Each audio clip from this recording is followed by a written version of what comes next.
Greetings, everybody. This is Jeff Scott. Welcome to this week's video. Hope things are going well, that you're safe.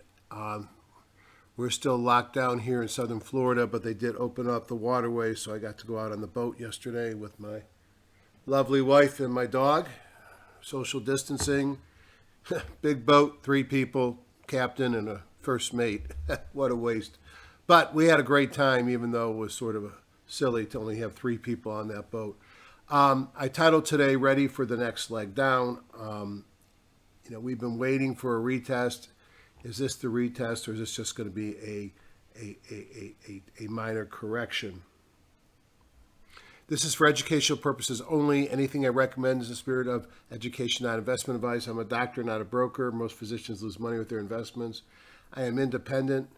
I pay for the tools that I use and that I work with in my daily trading. Please note, I do talk about other people's products. Usually I talk about only things that I use and I like and I paid for. From time to time, I will introduce quote gurus, unquote, or developers to folks that I know. And I always pass anything that they would give me on to you. I take no money if you purchase something. And trading involves risk, and you alone are solely responsible for any investment decisions you make. Not to belabor the point, because most of you have been here before, but these are my influences. I started with Can Slim, improved by Ian Woodward. John Person really added high-octane energy to the trading and how to actually trade, not just build a list of stocks. And then down here is Sagar from Superior Profit. I'll be talking more about him as we go. HighGrowthStock.com is the website for Hgsi. Again, I am not affiliated. I get no money from your subscriptions. I do think it's the best product on the market for a top-down investor, which is what I am. I think the Q tools add value, a lot of value, but I don't replace Hgsi. I use them together. The website here is the address. Free 30-day trial, no credit cards, and under investing strategies are a list of videos by Ron Brown, myself, and others. Stock patterns are cyclical. Boy, did we have a nice rally off the bottoms. But all things must come to an end. We don't go up to the moon like a rocket. We stutter and stop and go up and down on the way. And it certainly feels like we rolled over on Thursday and Friday. It may just be big tech that rolled over, and we may bounce back on Monday. I don't know. I'll look at charts, and the charts suggest that we have a little pain coming. But all I can say is what it looks like today. I'll probably change my mind 12 times by 9:31 on Monday. All I can say is I think the market is changing its tone. First, I raised cash, took smaller positions, and sold some premium. And as I thought the market was rolling over, I started looking at bear call spreads, buying puts, selling calls, shorting stock, and contra ETFs. I have a mixed bag right now. I still have some long positions. Most of those are protected by puts, my Microsoft, my Apple, my Facebook, my Amazon, my Bank of America. I still believe in each of those names. I think they're all pulling back. And buying puts is a way of protecting my investment and also the margin in my margin account. I've got a couple of contra ETFs, but I still have some long positions, and I'll talk about that later. If one looks at Friday, it's hard to find sources of fun in the market. You could see a sea of red. Now on the ETF side, gold miners, gold, and bonds, so defensive plays there, probably playing off of a weakening dollar. Major markets always give you a big clue as to the story, so let's take a look at them. This is not the one I wanted to show you. This is the one. This is daily charts, I believe. Let's make sure. Yep, and let's open this up. Everything takes long when you have a million windows open. So, this kind of reflects so many stocks in the market. This is the E-mini futures. Notice the low in the markets here on the 22nd, 23rd of March. A rip-roaring move up to the top.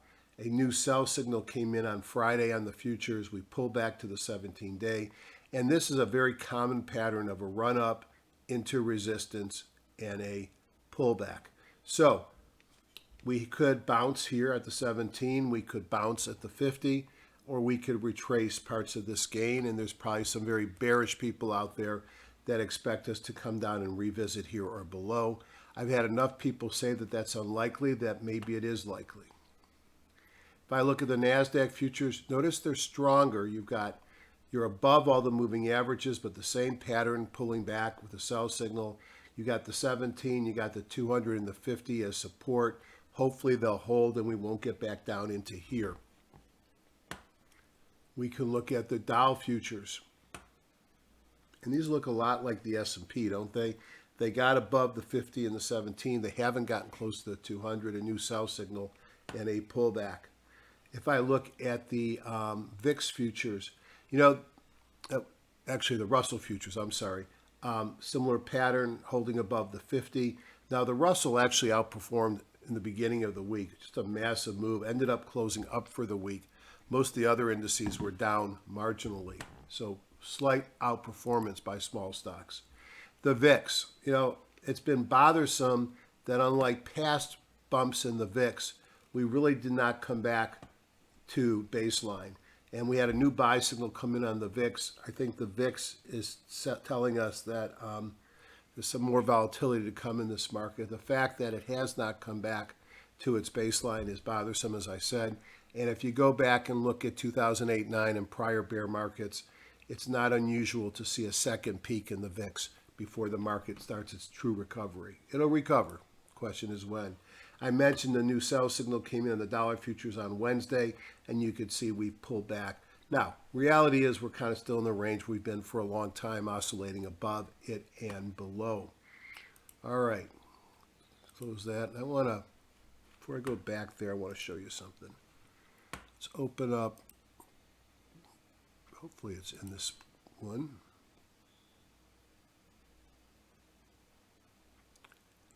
I have a lot of windows, way too many windows. This is TradeStation, and I have a number of screens that I will keep open every day while I'm in the market. And I don't remember if this one, well, it doesn't really matter. I'm not going to look at the VIX.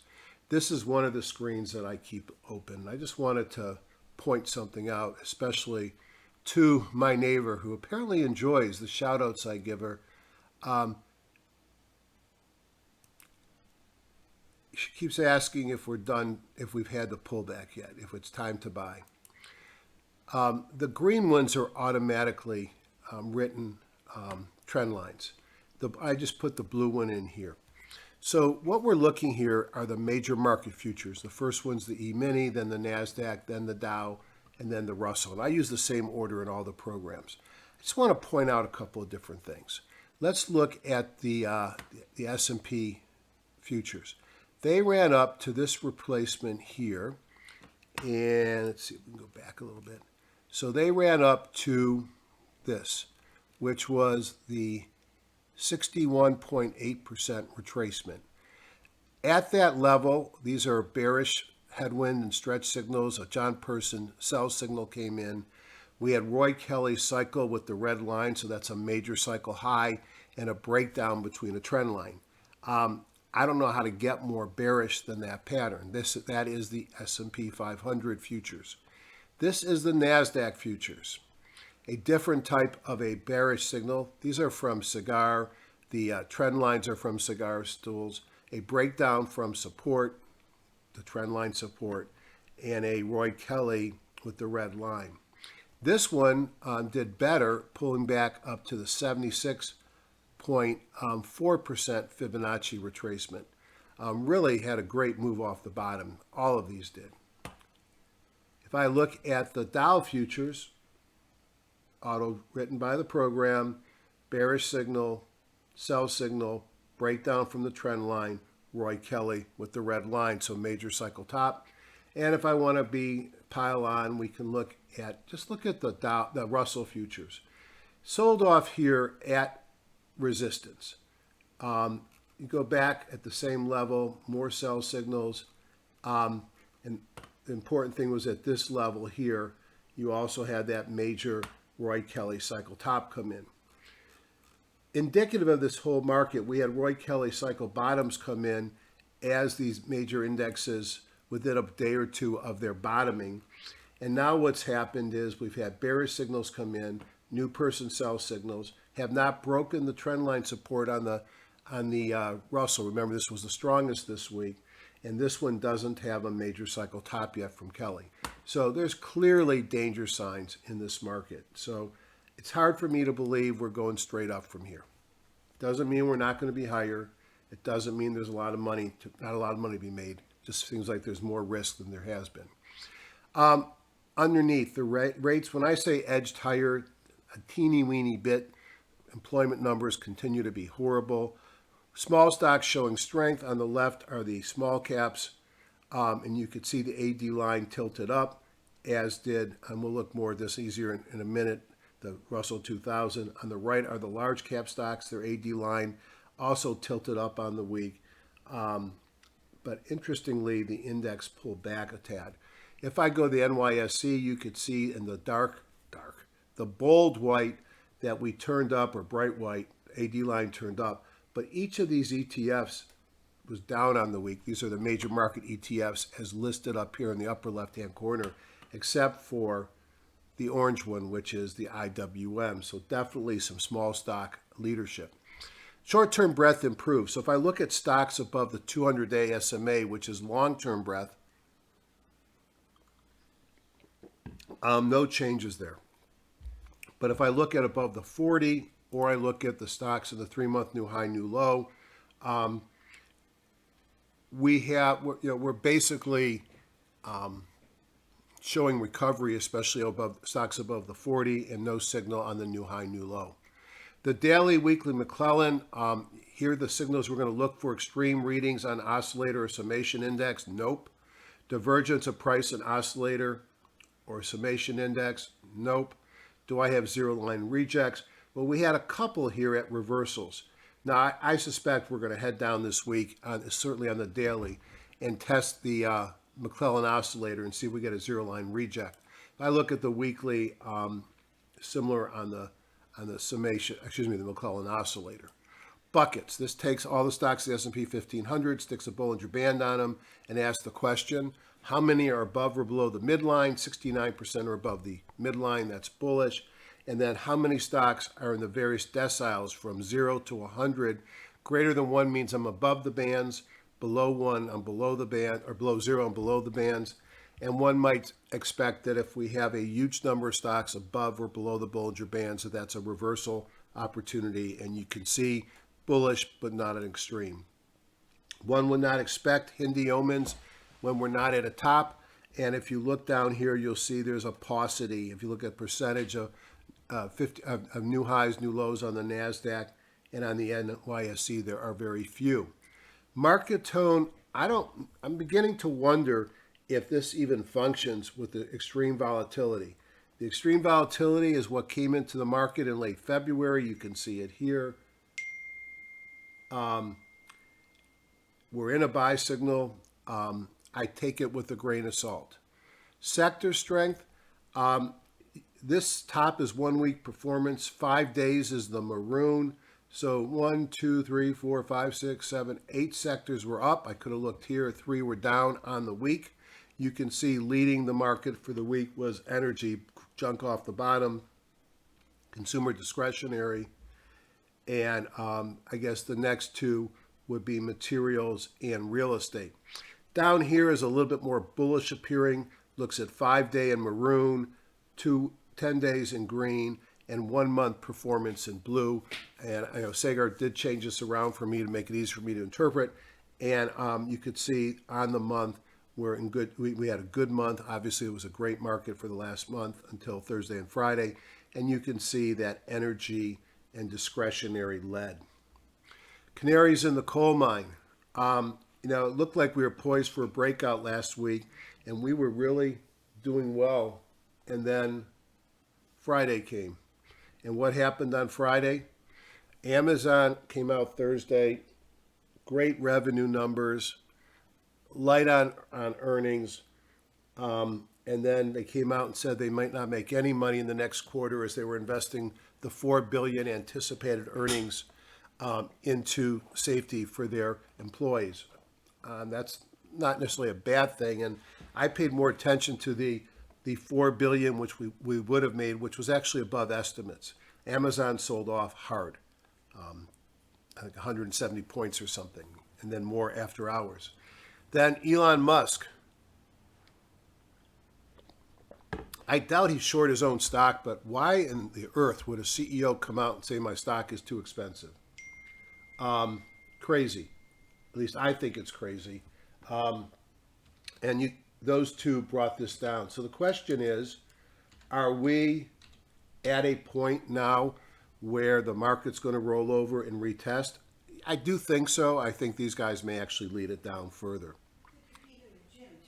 If you know your news and your earnings dates, you could see the big thing this week is going to be the monthly employment situation and jobless claims on Thursday.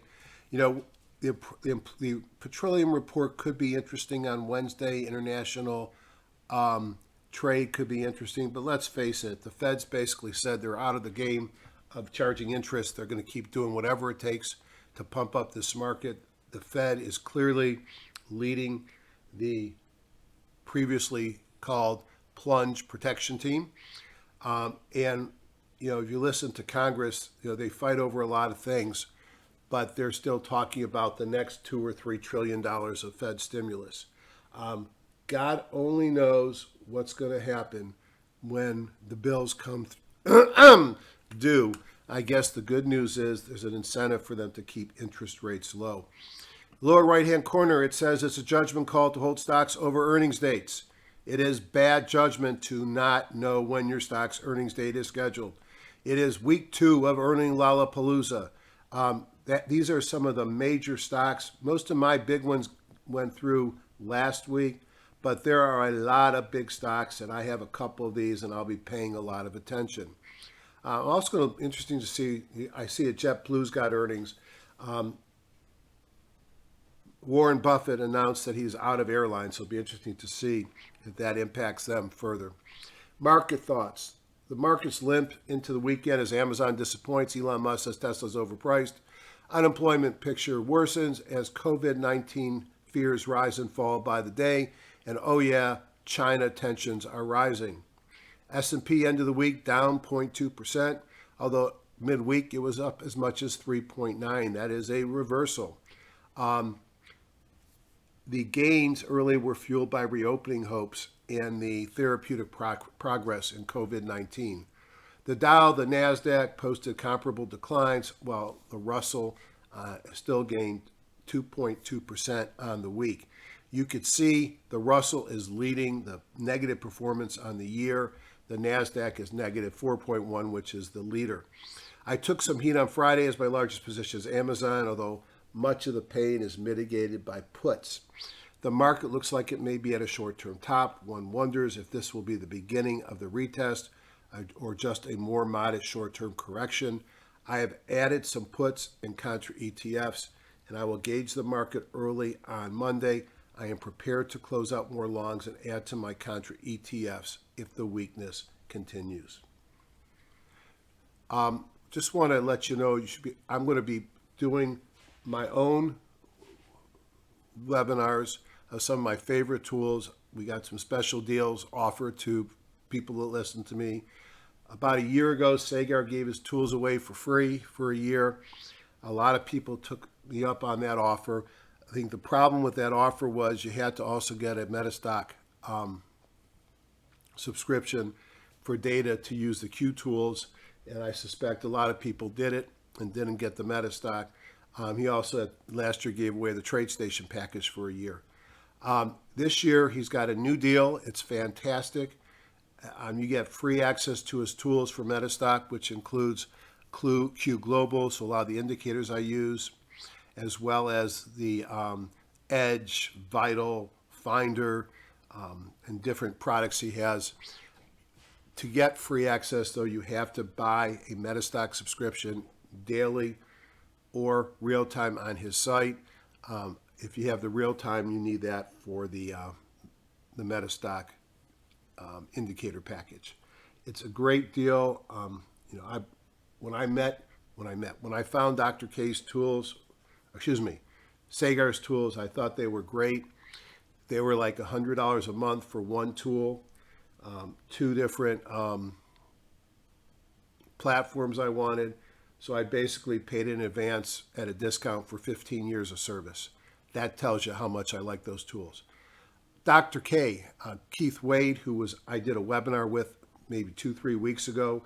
He's now ported his seasonality tools to TradeStation. TradeStation has a real zinger in the seasonality scanner. I don't know, I got to convince him that he wants to include that in what he's selling. But I'll do a webinar showing how I'm using those tools, and then I'll probably do another session of how I'm using the John Person tools and open it up to everybody instead of just the ones that have purchased it. Keep in mind, these are part of my daily workflow in addition to Hgsi and should not be considered a replacement.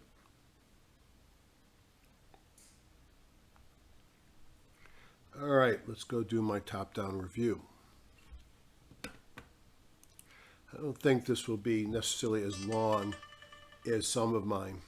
Saw a news flash that Gilead has donated its entire supply of remdesivir for the treatment of COVID-19. From a business perspective, that seems very strange, but pretty much all the companies that are developing things, except for the teeny-weeny vaccine companies that have no other story, have said that they're going to price it very cheap or give it away. I think it's really doing a lot to fix the black eye on biotech and pharma because of some pricing concerns. I don't expect that we'll see anything on my TradeStation platform that would say anything different on how I'm treating. But you can see on the E-minis on TradeStation, we had a sell signal come in on Friday. I'm still in a weekly buy, but a monthly sell. So we're in a long-term and a short-term pain on the E-minis. Anything that we saw here was a retracement in a downtrend. Here's the downtrend. We retrace some. If I look at the NASDAQ futures, sell signal also came in on Friday. Similar pattern, weekly buy, monthly sell. If I look at the Dow futures, sell signal came in on Friday. Same pattern, sell on the month, sell on the daily. If I look at the Dow futures, you can see here pain as well. Now, I don't think this account has the VIX futures, but let's see.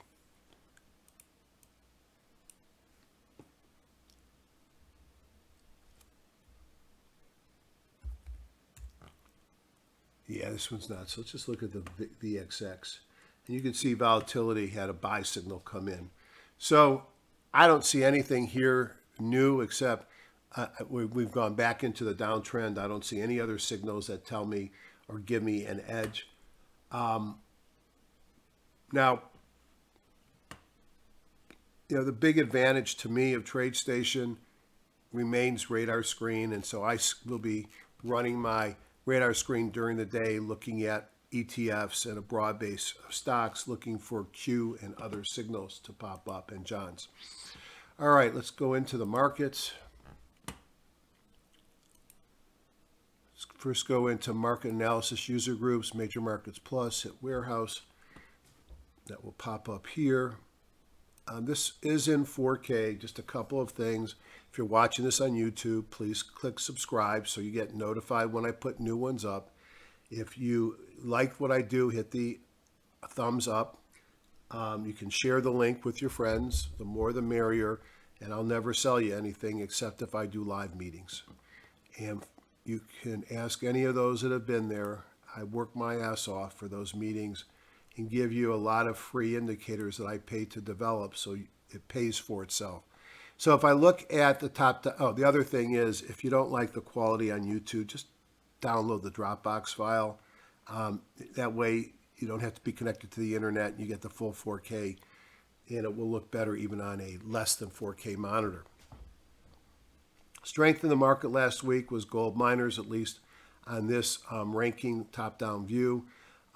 When I see the Dow Jones Utilities, semiconductors, IBD breakouts, NASDAQ 100 on the bottom, I know that I had pain in my portfolio at the week's end. And this is very heavily weighted to 1 day prior, then 5 day prior, and then there's some weighting as well for 3 weeks, but very modest. Let's just open up a weekly one as well. So this is a daily chart on the left. I'm going to switch it to, there it goes, it switched itself to the S&P 500. You've got all the tools in Hgsi that you potentially need. So let's just look at fib retracements just out of curiosity. Let's say that's the high, that's the low, and you could see we pulled right into this 62%. The issue is, how much are we going to pull back to? What do I think is going to happen here? I just tell you, the 3-road scenario. Yeah, this is the happy road. I don't think that's likely. It wouldn't shock me for us to bounce on Friday. And then do we go into a trading range here? I mean, I don't have any problem with this. I mean, I can make money in that to the long side or the short side. And then ultimately, does this resolve over time? Or are we going down to retest? And we know that a retest is not going to look like that. It's going to look like this. And you don't want to buy these short retracements. These are suckers. And then do we retest, get some major signals down here that tell us it's time to buy? I think the 3-road scenario is 1, sideways and down. Nothing goes in a straight line. My working hope is that we go sideways here and maybe we get trapped between those moving averages. But I've got to be prepared for a bigger sell-off, and I've started to position myself for that. Other than that, do I see anything here? Nothing that we haven't already talked about. Let's open up the weekly chart here, and you could see, again, a big replacement. Now look at this is a bad-looking bar, a shooting star. I can't remember what this here is called, but you had a hammer and a shooting star back-to-back. And I remember I listened to a very smart person who basically said when they saw this pattern, and I'm just going to make this yellow. I want to go straight line, straight line, straight line. Okay. That when they saw this, they basically would draw this box. And until proven otherwise, the market's going to bounce around in here, which plays my middle road scenario. But if it breaks above, it's a great time to go long. And when it breaks below, go short. It's not a small range. It looks like it's 29 down to about 200 S&P point range. But then again, at S&P almost 3,200 points, just 7%. So that's an important range, I think, to look at. If I look at the NASDAQ futures or NASDAQ composite, the cash markets, again, stronger than the others, above its moving averages, a new sell signal, same shooting star on the weekly. Expectation is that it's coming down. The question, like the S&P, is how much. Dow Jones Industrial, broken record, except it's further down in the pattern. They got support on all of these with the 17 and that 200-day and 50-day moving averages. But we'll see what it does. Russell 2000, again, performed better this week, but sold off hard Thursday and Friday. Opened here on Monday, closed here on Friday, so you could see it was up on the week. Big shooting star on the weekly, not a bullish pattern by any means. The dollar, as we saw before, is weakened some, and you could see the dollar was whipsawed here at the low of the market in the rally. It is at best sideways here. I'd like to see the dollar weaken, frankly, which would help metals and actually may help some of our industries. But I'll take sideways on the dollar. Volatility, I wish it was down here. It's not. Gapped up on Friday, If you ask me what's going on, it's going higher. The question is, will it get stalled here at the 50 and fail like it did back here, and then go back down, and do we just get a small pullback in the markets? And then gold, dollar's flat. Gold actually opened lower on Friday and closed higher than the prior day. It's a bullish to me. Now, all the gold stocks, and I'm just going to draw it here, at some point, we've got a flag here.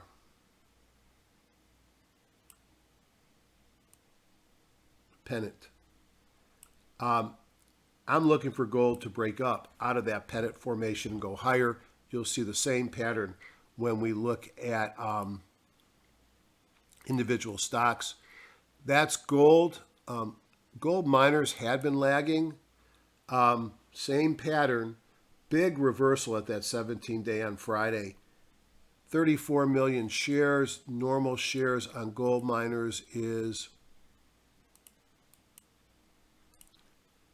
so it's about the same. Actually, light volume, 34 versus 74. But gold miners staged a nice reversal. And again, open lower, traded up the rest of the day and closed above the open of the prior day.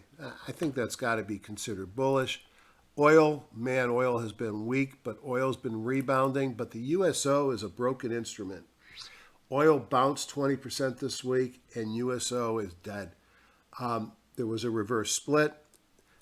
Somebody called me up. These things are nasty. And they do a lot of reverse splits. And so we had emailed back and forth on a different board in the middle of the week, maybe a week ago, and he asked what he should do with his USO position. And I basically said that there was no reason to be long USO, but that it wouldn't surprise me for it to rally. So he sold it. He sold it much less, or much higher than it is right now, or at least higher than where it is right now. And then I got an email on Monday about, boy, he wished he held on to his USO because it was up so much. And then I pointed out there was a 7 or 8 to 1 split, and USO was actually further down. So you got to know these things. They're tough to trade. All right. So next thing I typically do is I go into industry groups. And when I hit warehouse view, it magically opens up here. And you could see I've got 175 industry groups. Excuse me. Okay, I'm back. So as you can see, we have 176 industry groups. There might be an index of indexes in there. I thought it was 175. Let's just go up and look at my index views. And you could see short-term momentum. I got 3 groups to the upside short-term. I have only 22 to the downside short-term. Now, that's deceiving because what happens is after a while, you move off the short-term list to a medium-term list, and the medium-term ups are still 23 groups, but the medium-term downs are, 88 groups. So that tells me that even with the strong performance we've been in, there's a lot of negative momentum coming into the marketplace from a top-down perspective. There's your industry of industries. So let's go here and look at the 3 groups that are to the upside. Precious mining. Well, remember that gold? I showed you the gold index. All these look the same. I looked at this. I already own Barracks, or a position in Barracks, I should say. And we're clearly in a pennant. And did we just break out of the pennant on Friday? I think gold in general looks good. I think Barracks looks good. How about silver? Wheaton, same exact pattern with a clear breakout on Friday. Great fundamentals, makes money. AEM, same thing, broke out of a pennant. So I think you can be in gold. Franco, same thing. I have Barrick. I think I got a smaller gold. Is it Kinross did I buy? Same pattern. Pretium Research breaking out the differences. This guy's below the 200. So I think owning gold makes sense. Gold miners seem to be doing fairly well, and I have some of those. Cable and satellite, I don't get this group. I don't know this group, so I have an issue with saying something that I don't know, but let's forget the fundamentals for a second.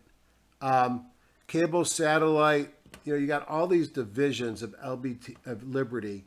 This is ordinary C, whatever the heck that means. Now I can open up my little thing here. Cable operator, video broadband in Europe, Chile, and Australia. And I guess because of home confinement, internet's doing well everywhere. So forgetting all the fundamentals, you have a stock in a horrible downtrend that reversed back here, is now in an uptrend, had a big breakout, but ran right into what is probably resistance at the 200-day moving average on Friday. Kahuna, look at the weekly, how the PMC was getting better while price was falling. I like the picture. I don't know much about the industry. It also had a big run into resistance. So I didn't put it on my buy list, but maybe I'm wrong. Here's another one in the same company, Continental U.S. No, it's outside Continental U.S., principally Europe, Asia, Latin America, broadband distribution, and content. Again, I don't know enough about the industry, but I've got a Kahuna. I got a reversal in PMC. It's interesting. I'll say that, but I can't say more. Charter Communication, expensive broadband play. This is the fourth largest operator in the U.S. It's above its moving averages. I don't see a actionable event there. Third group down is entertainment content, and none of the stocks of my price and volume are actually above the index, so I don't even bother with it. That's it, folks. That's the groups to the upside. If you think this is a rip-roaring market to buy, go long, long, long, it could be at 931. But let's just look at some of the usual suspects. Let's look at Apple. Not bad. I have to give Apple credit. It had decent earnings, traded up, closed down on the day, but higher than the original open. Still in a short-term uptrend, hasn't broken any of the support lines. The weekly bongo hasn't flipped yet. I have no problem being long Apple. I think the problem with Apple is it's widely held, and if the market goes down, Apple goes down with it. So I put puts on my Apple position, which I could take off very quickly. How about Facebook? Another stock that did well on earnings and sold off a little bit. Gapped up Thursday on great earnings, sold off. Again, what's not to love about this? This is probably one of the best patterns in the market. Frankly, look at how strong the weekly is, approaching prior highs. I think it's gotten expensive and it's at risk. If this market's strong, this could lead. I just don't think the market's strong. How about Booking? They make their money on airplanes, hotels, travel. It's kind of come off the bottom, stalled at the 50. Certainly does not look like something that I want to go out and put all my money in. How about Netflix? This has been one of the best performers, lower left, upper right. It's just pulled back into the 17. If I had to go long a stock, I probably would be looking at Netflix. Fortunately, we don't have to go long a stock. How about Google? Had great earnings and a big move up here on Tuesday. Now it's flagging a little bit. Still looks interesting. The weekly bongo turned. I'd be looking for a reason to get in, but I probably wouldn't touch it until it takes out the recent highs. I don't think Google L looks any different, so let's take a quick look at it. Looks the same. How about amazing Amazon?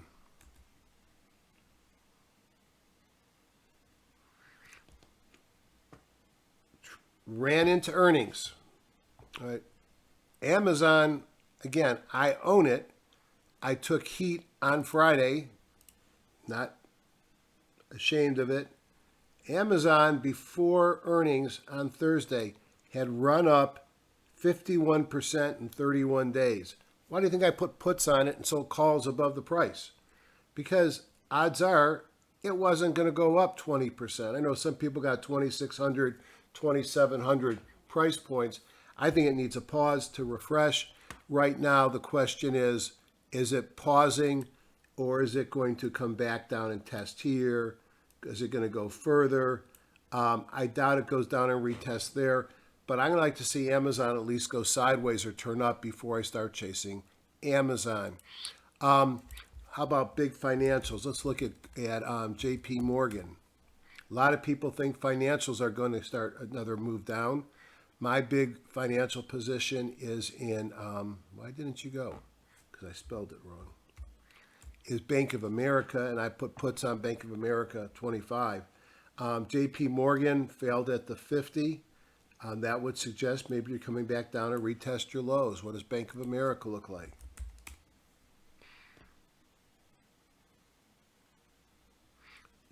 Not much better. Tesla. This is what happens when your CEO says your stock is overpriced. Boom, down for the count. This is such a popular stock. You know it's going higher. The question is, how long is that going to take? What about the shippers? If Amazon, well, let's talk about Shopify. Shopify is a stock. Let's look over the weekly. Look at this move here, and then the market sold off. This is what happened at the last earnings. It had a massive move from the open, and then it sold off and closed at the middle of the day. It's got earnings this week. The CFO must come from the same school of intelligence as Elon Musk, from a open mouth, stick foot in it, said every day feels like Black Friday, which means their volume is huge.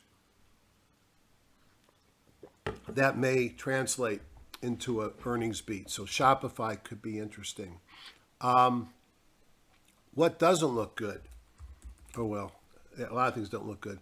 A lot of these integrated utilities are selling off. Here's a stock that beat up, ran up into its moving averages, has a sell signal, is breaking down on daily and weekly, NAE. A lot of these, these utility stocks look shortable here.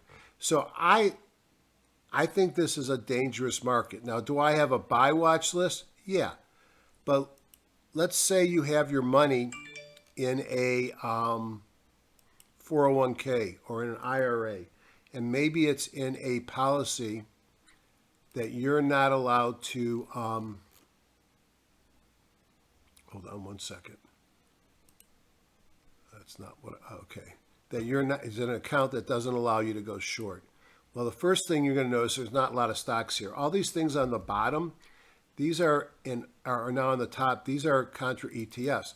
So if you think that financials are dropping, but you can't go short in your account, you can buy, hopefully, FAZ, which is a 3X. It goes up if financials go down. This is what happened in March when the market sold off. And had you bought it, you would have tripled your money potentially. This is high octane 3X ETFs. That's on my list to watch. Small caps, same thing, TZA here. It's already moved up a bit.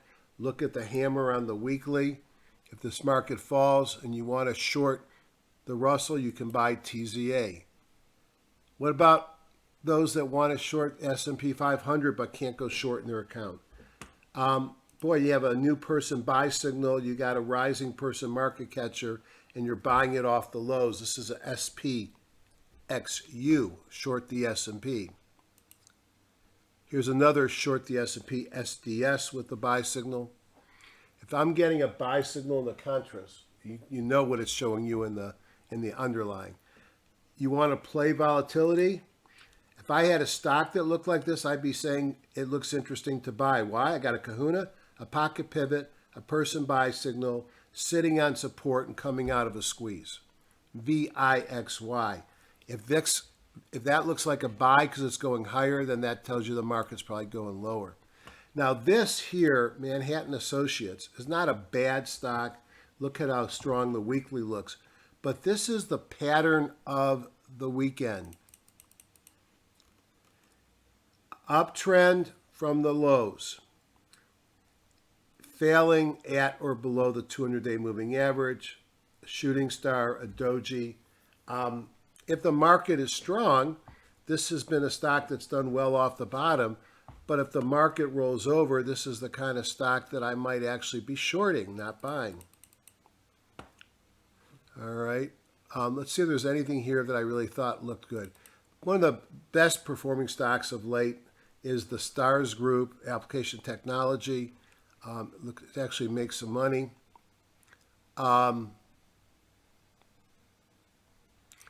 ServiceNow had great earnings, gapped up, had an inside bar day on Friday. This is one, if the market goes higher, I'd like to jump on. A cheap stock that looks interested is this Flutogem. Why does it look interesting? Think about my favorite pattern that I showed you on the last webinar. I've got person market catch. I got stocks going up, but really over this period of time, pretty horizontal. And I've got, over that horizontal period of time, I've got a market catcher that's going high. I've got a flat here, and I got market catcher going up. What don't I like about Flutogem? The same thing I didn't like about the Liberty thing. Ran right up to the 200 and failed. But this is one, mobile breakup from a squeeze, a big day on a bad tape, and also a kahuna. So Flutogem looked interesting. Ryder trucks, is this a great pattern? No, but it broke above the 50, flagging a little bit. A break above that might be interesting. These are not a lot of great stocks. CODX has been in the testing arena, so it gets beaten around every time there's COVID news. I don't like buying this pattern. I don't mind buying this pattern, so I'll be watching that to the long side. You see my gold plays are down here. I'm not telling you to buy Blackstone Mortgage. I don't know this company. I don't know this industry, but I know that it's under demand and it's got a 10.8% dividend. So it and somebody else on my list, this Artisan Partners, don't know anything about the stock, but the pattern looks fine, broke above the 200. It's got a weekly high close doji and it pays a 10.6% dividend. I am not recommending you buy any of these. You put together a watch list and you watch them.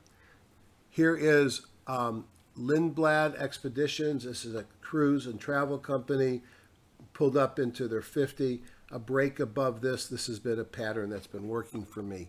So you have a lot of things that look as something that I might want to watch, not a lot of things I want to buy. On the short side,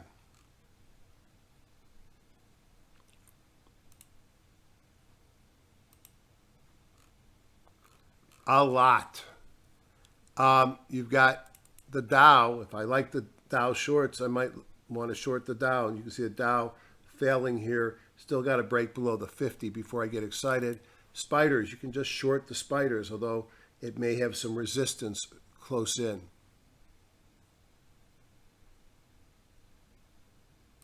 Sort of a biotech aristocrat. Biogen failed here. Now, it may bounce at the 200, but there was enough room. Here's a rolling over cheap biotech. Defense stocks, Lockheed Martin and others, run right up to the 200.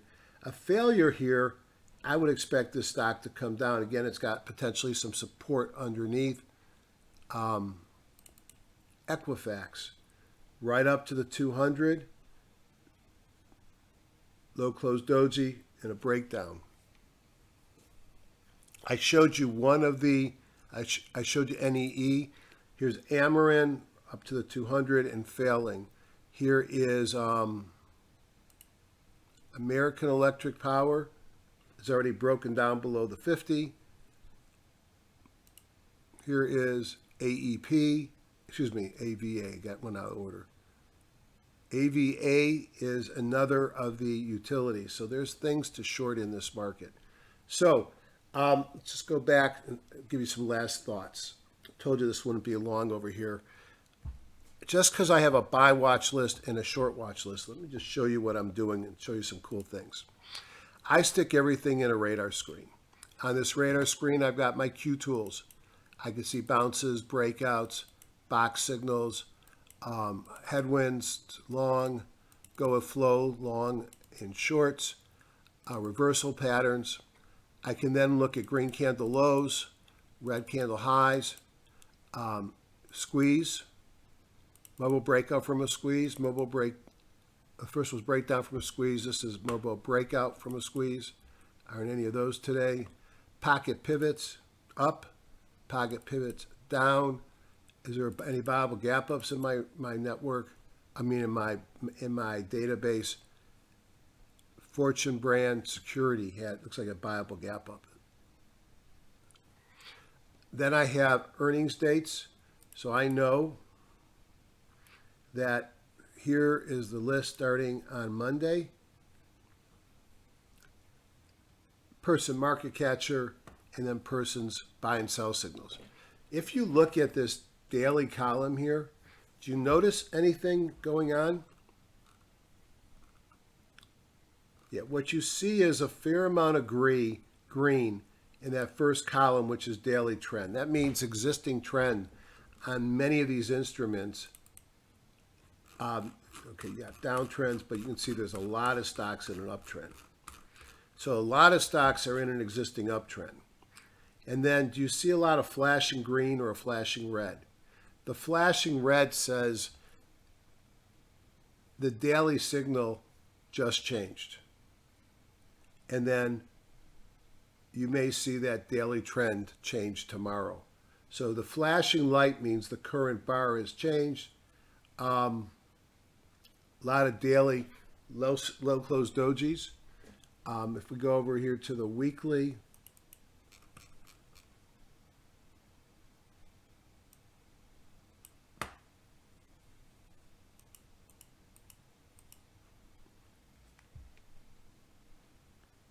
there's some high closed dojis and low closed dojis.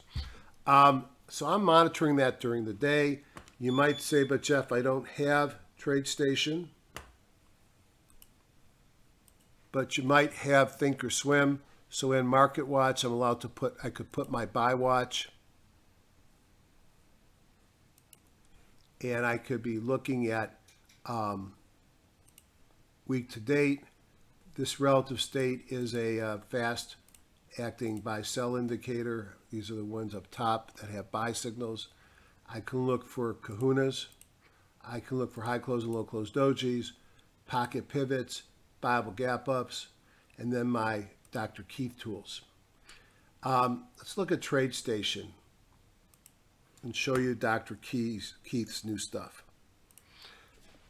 So in my webinar that I'll do on this, or my web video that I'll post, I'll talk about why I like the Laguerre RSI and his stochastic implementation, but leave that alone.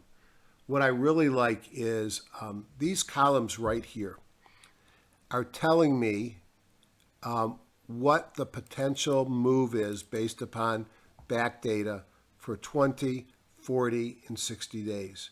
Now, we're not in a seasonality strong, but IAC looks good in 40 days. So what I've done here is I've been able to plot on the right the weekly data. If it followed historical, this is where it should have gone. So the sell-off is bad, but this is the projected where it's going. So I can look at bearish stock or bullish stocks, or potentially bearish. This is one that's bearish, which is actually one that was on my list. Shooting star here, so it looks like it's getting ready to roll over, and it's got projected to go down a lot over the next couple of weeks. So I'll review this again, but what's good about Dr. K's seasonality package is I could change these parameters to 1, 2, and 3 days, 20, 40, 60. I can scan for 10-day seasonality. Anything look good here? Axon. And Again, I'm not saying it's a time to buy it, but you could see here's where it's projected to go.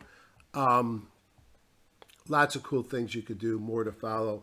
On that note, I'm going to say thank you, and I'll try and post those sometimes during the week. Thanks, guys. Have a great week. Trade safe. Don't have to trade often. And I am expecting this market to get a little rough here for a while.